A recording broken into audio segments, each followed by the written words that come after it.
Sheto habika bvopfopfu, iwe woramba. Saska muliri pan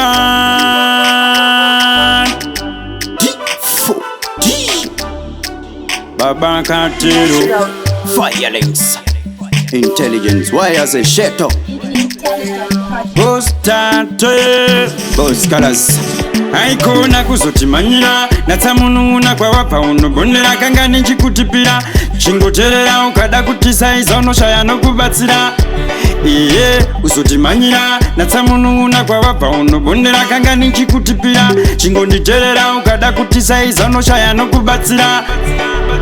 takuda mari kwete ushamwari panyika pachararamika pasina mari ende ukandivenga ndichibva ndaita mbiri pazvinhu zvako ndovava seuriri musandinetsa levho ndaseta nemaguta ndaneta imi muchiri mugwenga bata bhosta tevanobva vatikomilekta ndakudoka life kakanaka aikona kuzotimanyira natsamunun'una kwawapa unobondera kanga ninchikutipira chingoterera ukada kutisaiza unoshaya nokubatsira iye uzotimanyira natsamunun'una kwawapa unobondera kanga ninchikutipira chingonditerera ukada kutisaiza unoshaya nokubatsira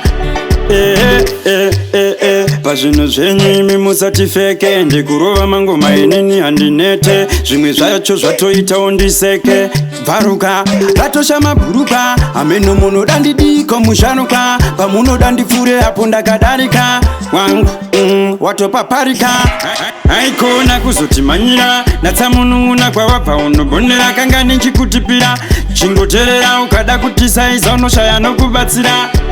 iye uzotimanyira natsamunun'una kwawapa unobondera kanga ninchikutipira chingonditerera ukada kutisaiza unoshaya nokubatsira